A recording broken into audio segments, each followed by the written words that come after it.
peut-être que les contemporains boo leen waxee Yasser Arafat dañ koy xam parce que personnage la boo xamante ni très connu des Sénégalais ñoo xamante ni dafa gagné woon sympathie Sénégalais yi Sénégal nag dañ ko xamaa ci émotion ci sympathie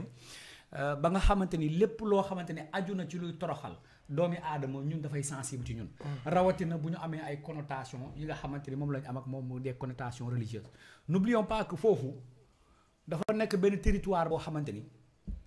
xëy na on va pas revisiter l'histoire du côté de la religion mais juste donner des indications phares pour parler des murs de lamentation et de la première mosquée islamique Al-Aqsa. Donc mu nekk ñaari bërëb yoo xamante ni maanaam da ngay gestu dugg fii gestu laal fee te ku ci bu ci ne dafa am fu mu toll parce que ñu ngi ko doon wax pas-pas dafa fort ci doomu aadama te cette terre promise là bi nga xamante ni les égyptiens yi fa lañ traversé Nil bi pour dem verser ji fa dafa nekk dafa am beneen signification boo xamante ni bu extraordinaire je vais dire par rapport ak li nga xamante ni moo di le lieu de cette terre là qu'on les a enfin qu'on a fait appeler une terre promise. Alors cette terre promise là depuis boobu ba tey depuis la nuit des temps je vais dire du jeex di indi ay xeex ay xëccoo ci wàllu woowule loolu nag danañ wéy di ci def ay joxu ñaxtu parce que defoon nañ fi ay doxu ñaxtu parce que l'OLP avait réussi avec Yasser Arafat signer benn traité de paix parce que quand même bu fekkente ni rapport de force bi dafa défavorable ci côté Palestine donc l'intelligence politique avait insinué à Arafat et l'OLP d'aller vers une résolution. Cette résolution là dem nañ ba États-Unis dem nañ ci yeneen feneen ak feneen def ko fa signer ñu toog parce que rapport de force bi ça n'agrée pas la Palestine parce que étant l'état le plus faible. Du côté de on a fait sanglant d'ailleurs. Du côté de l'époque du premier ministre comment il s'appelle encore Ariel Sharon Nabel, premier ministre d'Israël dans les temps dem nañ fi sax ba ne dañ koy topp ay affaires ak nangam sangam mais c'est juste pour te dire que les intérêts du monde c'est ce que je disais tantôt dans la politique avec nos relations avec la France. Gis nga le truc diplomatique dafa nekk loo xamante ni dafa lu nekkul yëfu novice. Il faut avoir l'art de manier les relations et l'art de se positionner, de se comporter, de se tenir ak retenue ak apparence muy tenue bi nga xamante ni war nga ko am tey quand on voit ces deux contraires là tey même le monde islamique daf ci am problème moo tax pour ne pas reprendre le dogme qui disait que les comment ça s'appelle encore c'est pas l'Albanie c'est pas l'Albanie c'est y a une prophétie qui parlait de la libération du Palestine j'ai dû oublier peut-être que ça va venir ci biir waxtaan bi venant des gens même il y a un sourate dédié pour ça qui parlait de ce peuple-là des peuples justes des peuples de libération etc. J'ai oublié sourate bi mu nekk j'ai oublié aussi je pense que c'était l'Albanie c'est pas je pense en tout bon ça va venir je sais pas dans le débat mais c'est un peuple boo xam ne la tey ñoom commencé nañu di impliqué wu ci guerre mu war a indi embrasement gis nga ce qu'on appelle géopolitique c'est-à-dire que il faut d'abord comprendre entre la bonne information et comment fonctionne le monde. La bonne information c'est que la Palestine est en train d'être matée. On a refusé une reconnaissance étatique à la Palestine parce que ça n'arrangeait pas Israël. Pourquoi? On a les faits, ça c'est une réalité. Mais lan moo tax reconnaissance Palestine comme état Israël dëgg ci tànkam monde bi yëpp taper le silence. Pourquoi? Mooy li ma la wax c'est-à-dire que entre l'information et comment fonctionne le monde c'est deux choses différentes oui mais peut-être que similaires mais distinctes parce que comment fonctionne le monde nous mènerait à comprendre pourquoi les États-Unis soutiennent pourquoi le monde arabe y compris l'Arabie saoudite en question y compris beaucoup de pays musulmans mais sont là à fond devant ce phénomène là mais li nga xamante ni moom la nit ñi di ñaawlu c'est-à-dire que dañ ko continuer di ñaawlu ça ne va pas se régler sauf que si la prophétie se réalise qu'il y aurait un peuple libérateur. Ce peuple-là viendra pour libérer la Palestine. Un peuple juste, un peuple véridique, un peuple de guerriers, descendants de guerriers. Si cette prophétie-là s'avère, peut-être on pourrait assister à un début de libération. Maintenant, pour porter l'État palestinien, on est allé jusqu'à l'ONU pour voter. Ça a été sapé. Pour que la solution soit, ou qu'il y ait un début de solution, il faudrait une reconnaissance de l'État palestinien. Lolo, Israël, pourquoi Israël pèse tellement sur la balance? Pourquoi Israël, si amé ay ciow ak Hamas ak nangam sangam, ñu dem bombarder, on pourrait ouvrir aussi l'aile armée. Parce que reconnaître leen comme État, donc mënuñ am ay armement, mënuñ jënd armes yu légal. Des guerriers, oui, entre autres, sont organisés en résistance. Certains se sont fait appeler Hamas, d'autres se sont fait appeler autre chose. Il y a l'aile qui est en Palestine, mais il y a benen aile bo xamanteni mu ngi won Liban. Motax par moment, tu voyais que il y avait des dérapages. Dérapages yi daran jógee Israël daran laal ba laal Liban. On a assassiné combien d'hommes d'État libanais ñoo xamanteni ñu ngi won ci benn ascension. Ñu laal leen. Parce que bon, assassinat ou pas, en tout cas, ils ont été éliminés ou effacés. Quand moko def ça arrangé qui, mais c'était des gens qui étaient des pro-palestiniens. Légui nak pour expliquer là, parce que pour se protéger à l'intérieur, c'est à l'extérieur qu'on gère les problèmes. Motax, je vais prendre l'exemple de Macky,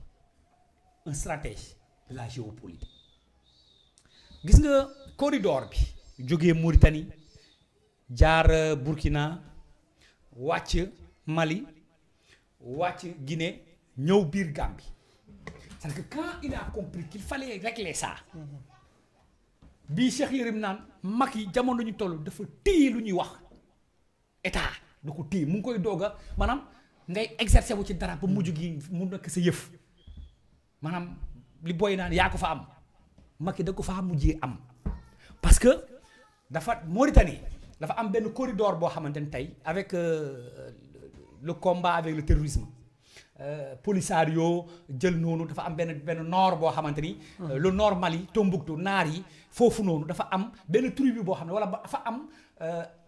oui je vais les appeler tribus dafa am je vais pas appeler berbère mais des tribus ay blocs la yoo xamante ni dafa am ay naar yu xees mais dafa am ay naar yu ñuul ñoo xamante ni histoire foofu noonu dafa leen wone ne naar yu ñuul yi dañoo maanaam dañu nekk ay esclaves ci naar yu weex yi bien que ay naar lañ bien que ñu am culture bien que ñu am seen ñu bokk culture bien que ñu bokk langue bokk lépp. léegi nag vers le nord dafa am aussi benn frontière ak Mali am benn frontière ak Algérie foo xamante ni dafa am benn surface boo xamante ni. ñoom ñi nga xamante ni ay ce qu'on peut appeler les Maures moo xam Trarza moo xam Tombouctou moo xam des Maures de la Mauritanie moo xam des Berbères moo xam des y a des Ouds j'ai oublié un peu leur nom. On est am nañ tur yu leen di wooye mais ñoom foofu il a essayé tant bien que mal de gérer de faire la paix avec la Mauritanie. Parce que ñu ngi doon wax Macky lu tax mu def 50-50 avec la Mauritanie. C'était pour préserver les intérêts du Sénégal. Absolument. Parce que stabilité paix mooy tax nga indi production. Parce que tant que yaa ngi ci mbiicoo mbaalo googu entre toi et la Mauritanie c'est-à-dire que dafa am ay ressources yoo xam ne jamais tu vas les exploiter. loolu mooy corridor boobu wàcc. On était en paix avec Burkina. On était en paix avec Mali parce que Mali ñun ñoo ko doon teg tànk ak Burkina. ñu wàcc la Guinée les deux Guinées je veux dire. ñooñu amoon nañu kii ci ñoom. parce que Embalo était entre guillemets un protégé de Macky Sall. foofu da ko fay permettre deux choses. da ko fay permettre mu régler le problème du MFDC parce que MFDC buñ amaan ay attaques ak ay risques yi bu tàngee ñoom dañ daan daw dugg foofu ba pare corridor bi dafa wër laal Gambie parce que dafa am ñoo xam ne dañ daan jógee ci fooñ bi maanaam bu coow amoon dañ doon daw dugg si biir Gambie ils sont protégés parce que dugg nañ ci benn territoire. C'était un problème avec l'armée sénégalaise boo xam ne parfois dañu def ay dérapages di laal foofu ba pare Yaya nous dit-on que que le trafic bi am ci bois de tech bi benn bois de valeur la bu am foofu dañ ko daan jël ay dafa def ko ay contrebande avec zone bi nga xamante ne rebelle ñoo ko fi woon di dugg foofu donc bu armée sénégalaise duggee ñoom dañuy def reprise dugg biir Gambie toogaat su ngeen génnaate ñoom ñu génnaat ñu continuer la production au-delà du chanvre le bois de tech Macky quand il a compris qu'il fallait gérer ça daf ko jalonner sur des années frontière bi la jël commencé ko filtrer quand il a géré ça mu leer ko ne élection dafay ñëw donc comme Jammeh ne voulait pas être raisonnable donc il fallait bloquer Jammeh ba mu mën a tëb c'est ce qu'ils ont fait parce que yaf yooyu benn électorat bu doon jógee fële bugguma tudd ay xeet ak yooyu pour ne pas stigmatiser mais dafa am électorat bu am doole bu doon jógee biir Sénégal daan dem foofu di fa voter il a fait de sorte de bloquer le passage mu bloquer passage bi ça a joué en défaveur de Jammeh parce que son électorat qui pesait venait en réalité du Sénégal donc loolu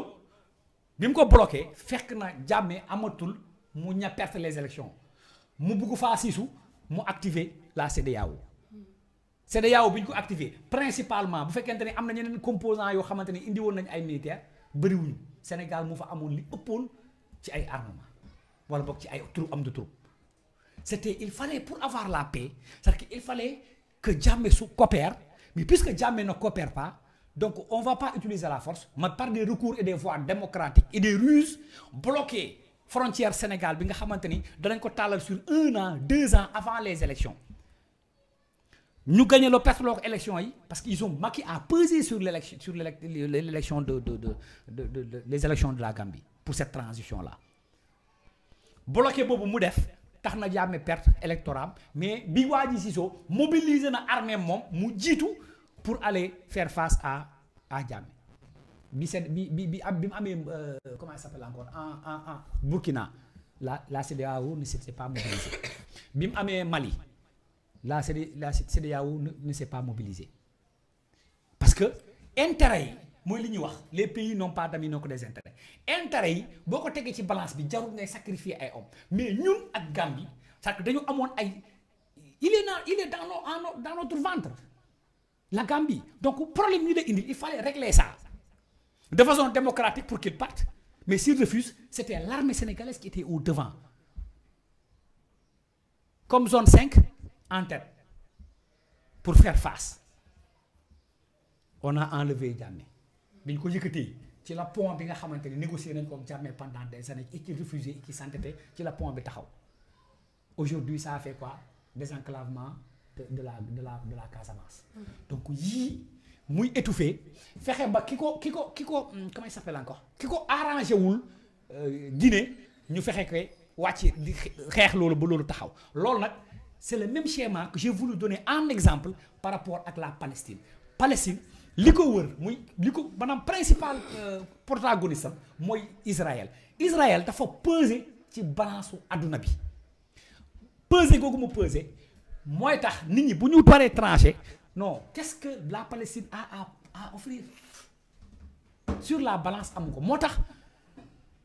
on peut dénoncer on peut décrier et pour revenir parler parce que en introduction je parlais de la diplomatie ak pincettes yi tenue yi égards yi nga war a waxee c'est-à-dire que Hady Diène Gaye n'a pas à traiter ce qui se passe en Palestine en bon diplomate de génocide. Pourquoi? Parce que le mot est de trop. Parce que les mots choix mots yi dafay am solo xawa nit dafay jàkkaar la yow mu saaga la ndey nga jaayante sa bakkan nit dana jàkkaar la ak yow la même personne mun na jàkkaarloo ak yow saaga la nga ree la même personne mun nga jàkkaarloo ak moom ne ko saaga ma ndey c'est selon les contextes et les circonstances donc mots yi mun na peser signifier doublement ci contexte waaye aussi choix mots yi ngay am dafay am solo booy communiquer ak sa vis-à-vis surtout quand il s'agit de notre état. kon génocide amu fa place. pour man le mot est de trop waxuma pour qualifier l'image qui se passe là-bas mais en tant que diplomate buy wax lu xew ci beneen ñaari dëkk c'est-à-dire que le mot est de trop elle pouvait être plus diplomatique.